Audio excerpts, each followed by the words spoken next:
Do that. How's that? And what day is it today? May 21st. All right. All right. All right, this is what we're planning out of this conference, out of our, And the only Conference possible committee. change would have to be by leadership at this point. great. Well, I'm Senator Carla Nelson. Great to be here, a Senate Tax Chair. Glad to be with my colleague, Fantastic. Chair Marquart. I want to tell you something. We have worked hard to put together a terrific tax bill. A tax bill in a time when the state is sitting on historic, unimaginable resources.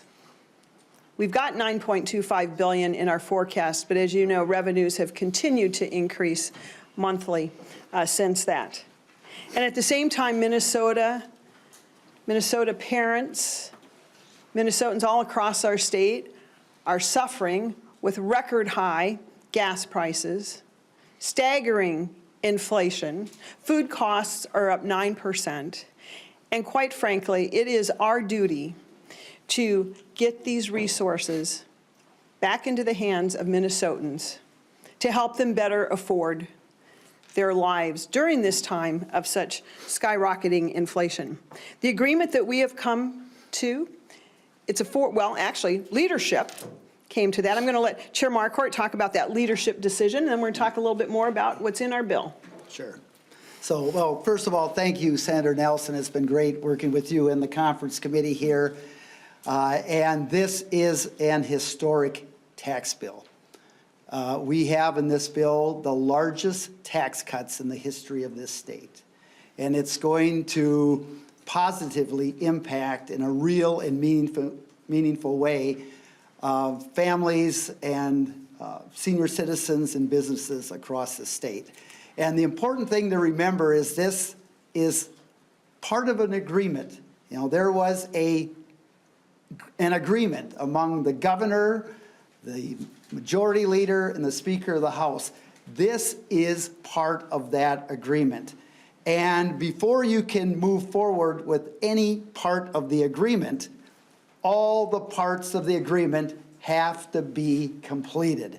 And so Senator Nelson and I and the conference committee here urges all of the other areas that are working to get their job done so we can complete the agreement and then move this forward. Thank you. Yes, we must not let this transforming historic tax bill be held hostage by many of these other things. So let's just give you a few of the numbers. $3.88 billion in income tax cuts. In addition, over $350 million in property tax reductions. Vast majority of this bill, about 97% of this bill is in income tax. I'm going to give you just a few of the things that are in the bill and just to describe how these are going to help everyday Minnesotans. Number one, Minnesota seniors are never again going to see their Social Security checks taxed. It is time that we join the more than 30, likely 39 states that do not tax Social Security benefits. Minnesotans bought those benefits for years with their taxes taken out of their paycheck year after year. And how ironic that it comes time to get those benefits and then Minnesota is one of the few states that is taxing them. That is a critical piece. We've been trying to do this for decades. Now is the time that we are going to do this. And that will impact 460,000 middle-class seniors in Minnesota, never seeing another dollar taken out of their Social Security benefits. 2.4 million filers will see an income tax reduction, permanent income tax reduction every paycheck, year after year. 81,000 working families will see relief through the expanded child and dependent care credit. The average tax relief is $825 per family. 38,000 additional filers will qualify for the expanded K-12 credit. Average tax relief, $300 per family. And then we have, I'm going to let Chair Marquart talk a little bit about the expanded renters refund. That's an important provision that came over from the House. And then I'm going to turn it over to Senator Weber, our property tax subcommittee chair in the Senate, to talk a little bit about the property tax relief in this bill. So thank you, Senator Nelson. So a couple other big components is, one thing we do is we move the renters refund, as it was, that used to get in August, back to an income tax credit that now they can get sooner, it's simpler, allow more people that will know that it exists. It is a huge benefit to senior citizens, where we are also moving from household income to adjusted gross income, and when they file for their renter's credit, they don't have to count non-taxable Social Security. That is going to be a huge benefit for senior citizens. Huge benefit for families. So this will provide about $300 million of relief to folks that now, as we move it to the renter's credit, it goes from a refund to a tax cut. Another big part that we have is the Great Start Child Care Credit, which will allow if a family up to about $105,000 income, that they would get up to $2,000 per child between birth and the age of 4. $2,000 credit for one child, $4,000 credit for another child. So if you take a family of 3 that has one child who's 3 years old, they make about $80,000. This would be about an 80% tax cut for that family. It's significant. We have Chair Joachim, who was very instrumental in the property tax portion. I want to mention that in the next 2 years, there is over $600 million of property tax cuts in this bill. It's the largest property tax cuts for homeowners and renters in the last 20 years. It is significant, and you're hearing a lot right now about rising market values going through the roof. This will help senior citizens stay in their homes. This will help families be able to stay in their neighborhoods and be able to look at other things. So that is crucial. But the thing to remember about this bill, the largest tax cut by far in the history of this state. And as Chair Nelson mentioned, for the first time in almost 40 years, senior citizens will not pay one dime of tax on their Social Security benefits. And it is a huge benefit to working families who are struggling to pay for child care costs and others. So with that, we'll turn it over to our property tax folks and talk about their wonderful work. I'm Representative Cheryl Joachim, a Property Tax Division Chair in the House, and representing Hopkins and St. Louis Park. And I cannot tell you how excited I am about the property tax cuts we have in this bill. Whether you are a senior trying to age in place, or a young person starting out with a new career, trying to find a place to live and facing huge rents, or if you're a starting family with kids in daycare, and our Great Starts credit will help you, as well as the increase we have in property tax refunds. The increase in property tax refunds really focuses in on those making between $21,000 and $71,000. So those are our starting teachers, our starting nurses, folks that are young professionals that need some help. We also improve the senior deferral program so that we raise the income level. But more importantly, we move that down from 15 years that you have to be in your home to 5. So those seniors that are transitioning out of bigger homes into smaller homes hit 65 and can't use that tool anymore. Now they can. So very excited about that. We increase our targeted tax, property tax program, and we also work on improving our homestead exclusion, which I'll let Senator Weber talk about. But we're very excited, and we also have, you can tell I'm really excited. We also increase our local government aid. It was my hope we could also adjust and update the formula this year, but it just gives us something to work on together next year. So with that, I'll turn it over to Senator Weber. Thank you, Chair Joachim. Senator Bill Weber from Senate District 22, southwest corner of Minnesota. Indeed, a number of years ago, prior to my arrival in the legislature, the old homestead credit was stopped in terms of property taxes, and a homestead value exclusion was created. And so this year, in March and April, on the heels of our real estate tax statements, people started to get their real estate valuation notices. And obviously, we have seen a substantial increase in almost all levels of real estate values. And so the measure that we took was for the homestead value exclusion, we have raised those limits by 25%.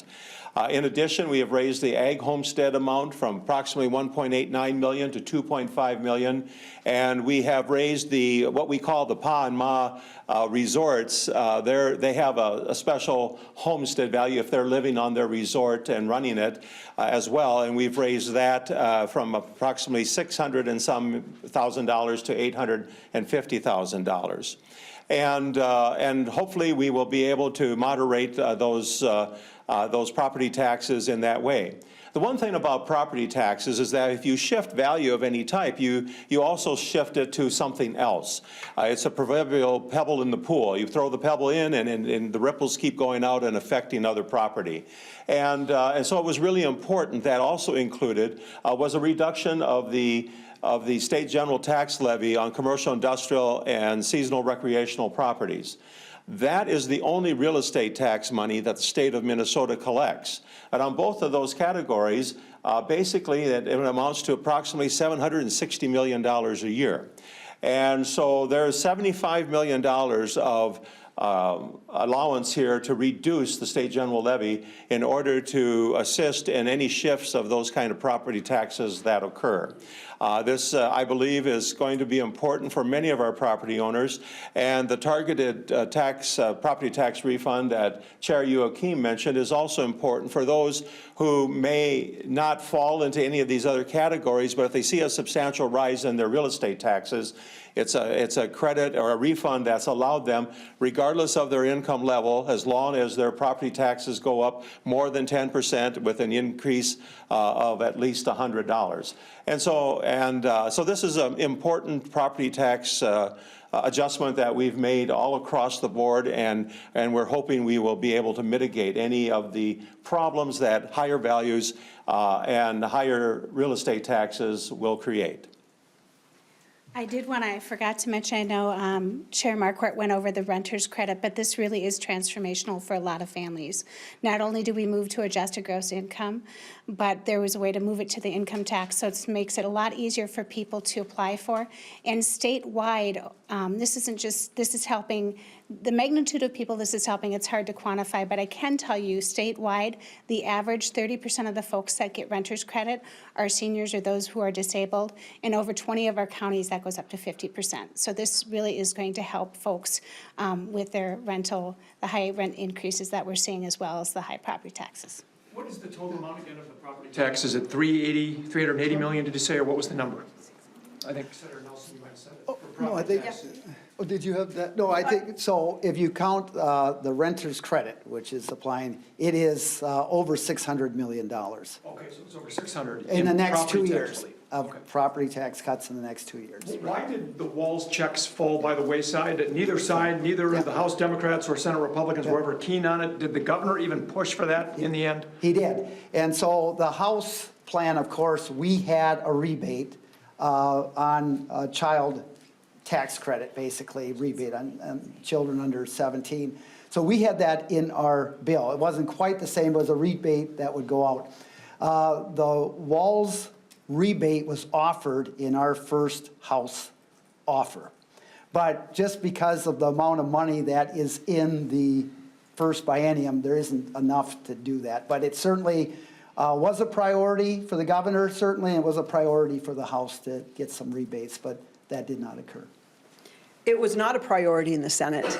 We felt that those were, in a sense, gimmicks, one-time money. And Minnesota, no matter what indice you look at, is one of the highest tax states in the nation. And we felt with $12 billion, if you look at including our reserves as well. It was time that Minnesota really right-size its tax code. And in the Senate, we believe that Minnesota families, Minnesota businesses, Minnesota seniors, Minnesotans needed tax relief. And they needed it now, right now, because of the inflationary pressures, but they need it ongoing. So what you see in this bill is significant, ongoing, permanent tax relief that will empower Minnesotans and will spark economic growth. Well, Tom, I should say something on that, because I was here, and Representative Marquart was here, when we did the Jesse checks, and Doug Johnson was my senator. I watched him be the architect of how to do that. And when we did it that year, we created a very special sales tax rebate that was not subject to federal taxes. I have no idea why the governor proposed a one-time check for everybody, but the way his proposal was crafted, people would have been pretty darned upset when they went to their tax accountant next winter and found out they had to pay federal income taxes on that check that they received. So it really, in the Senate, we felt it really wasn't it really wasn't a real thought-through proposal. Why we would have wanted to send that much of our surplus to Washington, I think people would have been pretty disappointed. We haven't seen the bill yet, so can you tell us the income tax cut and the Social Security repeal, do they take effect upon enactment, or is there some lag time at revenue before those would take effect? Yeah, all these provisions would come into effect for tax year 22. So next year, when people start filing, it would apply for tax year 2022. Would lower withholding start right away, though? Or No, there's no lower withholdings on this. I don't Well, believe unless the. I think you're talking Yeah, no, about the tax cut income takes tax place. reduction. Yeah. Yeah, and it's for tax year 2022. Yeah. So the question is, would employers, I mean, you're gonna get a couple dollars extra, on a paycheck No, essentially, it so. takes effect in year 2022, but it's tax year 2023 when you pay your taxes. Yeah, so if that takes effect, that could happen. I'd have to check for sure to see if there'd be withholdings on that, how that would take effect. So if it's the income tax rate, yeah, we'd have to, I don't think it would, yeah. So it's not going to change your take-home pay right now? No. It'll be when you file your taxes? I believe Next year? that's the way we have it. So when you file is when you would get that rate cut. Can someone talk about the income rate reduction? How much might that amount to? And it sounds like it's 2.4 million filers. Is that all? It's not all filers? No, all income tax filers. If you, 20% of Minnesotans do not pay income tax. They get sometimes refundable credits, but 2.4 million filers, everyone who files income taxes will see an income tax reduction, about 0.25% permanent ongoing tax reduction.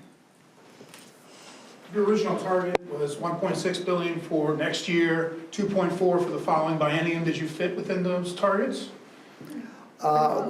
Yes and no, yes. So in the first biennium, we're actually about $150 million to the good. In the second biennium, we're about 47 million over the 2.4 billion. So the total bill is roughly about 3.9 billion. The renter's credit, does it increase income, the amount of income where it's capped? Where you're not eligible right now, it does not change that. We do not change any current requirements or guidelines in the bill. So that chart you'll see on income, it's still a maximum of 68,000 that's indexed every year with inflation. But none of that was changed. The reason for the increase, or some is why it provides extra relief, is moving from a household income to an adjusted gross income. There's certain income now you do not have to count anymore.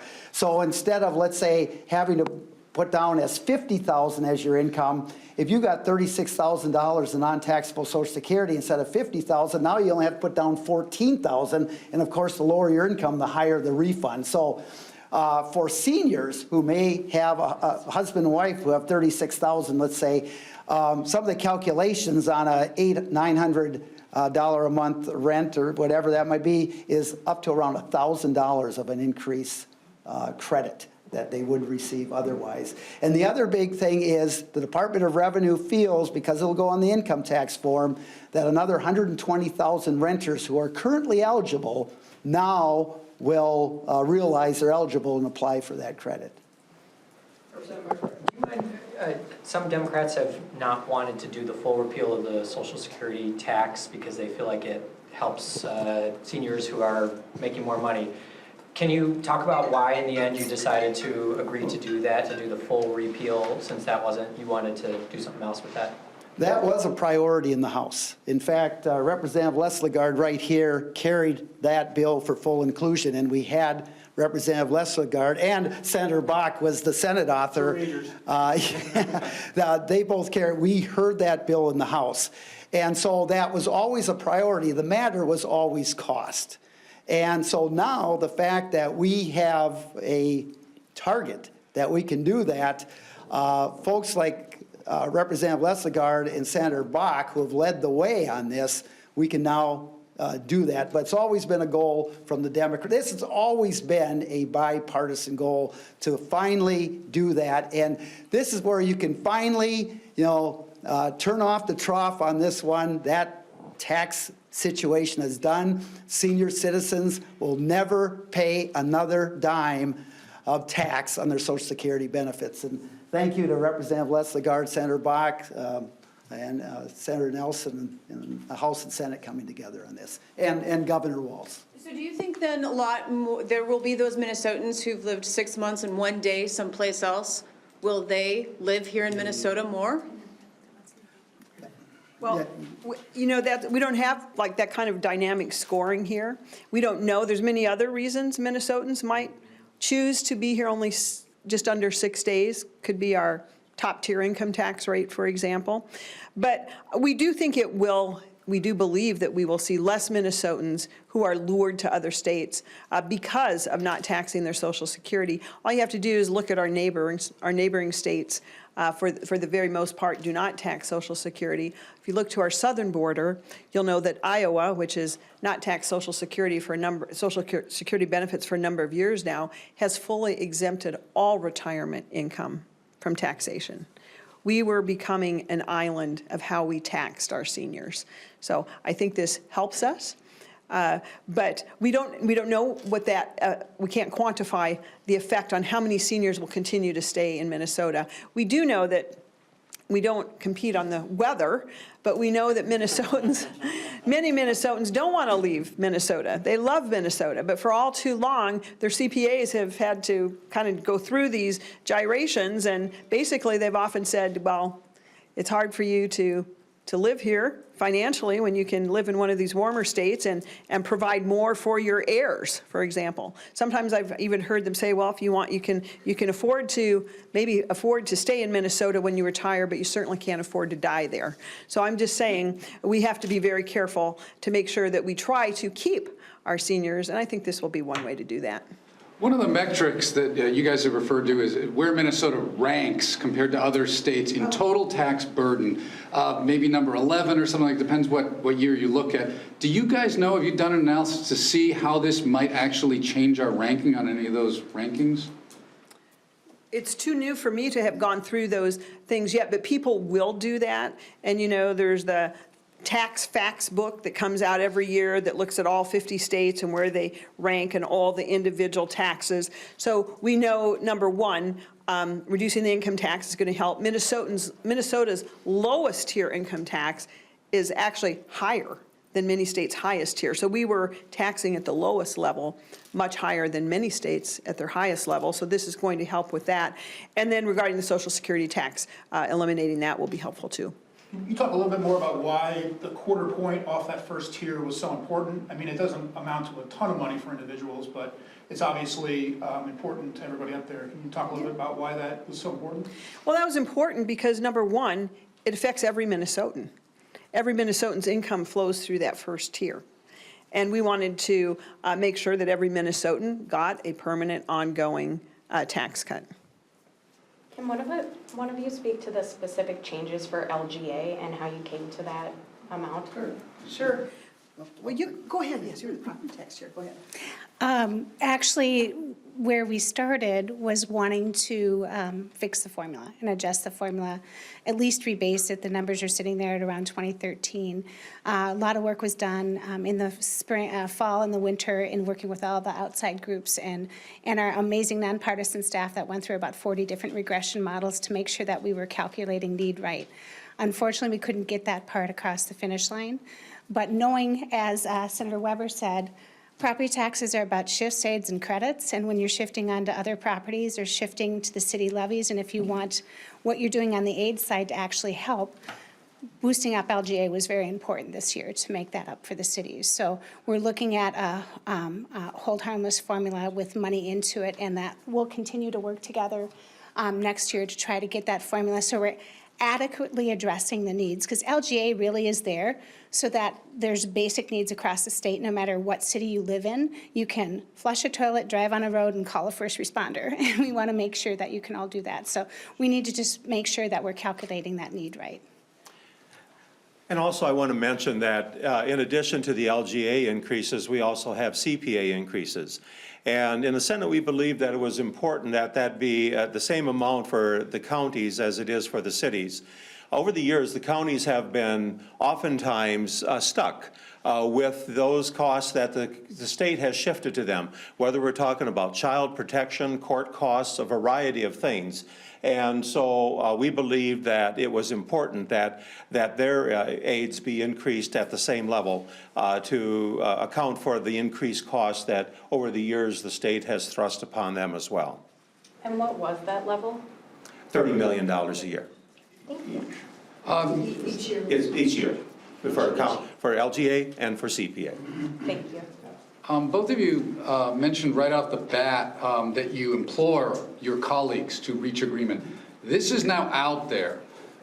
They can see it, the public of course can see it, but your colleagues can see it. Do you think that this will have much of a difference, and how active a role are you willing to play in some of your colleagues who are on those conference committees that are really, really at loggerheads now? I'm thinking public safety and education. This right here, and what we've talked about right now, as I said, is going to have a real and meaningful impact on people's lives. I mean, this is historic, as we mentioned. And this is part of the big agreement, as you're saying, a big part, and nothing moves forward without all parts of the agreement getting done. And so I don't know how strongly we can say, I think we like this bill. We would like to see this passed. Exactly. So I guess we would implore those that get moving. And we're both teachers, aren't former teachers? We're and so both forth? former teachers, Yes. both former education Get your chairs. assignment Get your work done. Let's Get it your done. work done, get it in on time, and we can move forward. And I'll just say the tax conferees, we did our job. We did the $4 billion of tax relief. We did it in a way that impacts all Minnesotans.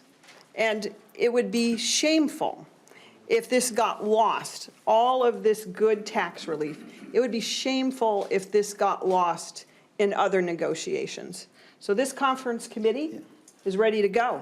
We've got tax relief package right here for every Minnesotan. And I think it's a great credit to the bipartisan approach that this committee has taken and our leadership. I mean, we're now one of only two divided, legislatures in the nation. You've got Governor Walz, the Majority Leader Miller, and Speaker of the House Hortman coming together on a bipartisan fashion to get this done. As Senator Nelson said, it would be a shame not to get everything across the finish line, and I'm hoping we can do that. Do you all see this as a 50-50 split within the tax bill of Democratic and Republican priorities, or is one side more favored, or how do you read that? I would say it's a 50-50 split. I mean, there were some things that we all agreed upon. There were some things that we took from the House that we didn't have. They took some things from the Senate they didn't have. So it was a good compromise. But I think at the end of the day, none of us took those things that were highly problematic. So we were respectful. and we worked on the common good, the things that we knew we could all do together. Can Senator Bach talk about his bonding assignment? Well, let's ask him. It's not my press conference. Aren't you updated? But he was brave to come today. I had to calm him down. I think, is there anything more on the tax bill? We'll turn it over to bonding. Anything else? I just, Turn it over, yeah. I just did want to add, I can't help it, but you had asked about, you all talking about the whole package, and that is what Chair Marquart and Chair Nelson just said, it's the whole package. There's also said there's many other reasons why people leave the state. If you look at the state demographers, 18 to 25-year-olds are the ones that leave, and we need to entice them back. We need to entice them back with livable wages, entice them back with education systems that are funded so they want to raise their kids here. The Great Start credit helps them before they get to school. We have to work on our higher ed system to get people to stay here too. So it all ties together, and that's why it's so important that this is a package that ties together and that we all, you know, the tax bill comes out last as the cherry on top. Final question on taxes. Oh, no, I just want to thank you very much. We have had a great conference, a committee, as I said, dedicated to really empowering Minnesotans, sparking economic growth, helping Minnesotans recover, and getting us from not being such an island of high taxation. And so we've all worked hard, and we really cheer on and encourage our colleagues to continue with their good work and get this across the finish line, and hopefully some of those others as well. I thank Chair Marquart. Thank Well you done. very much. Good job. All right, thank you.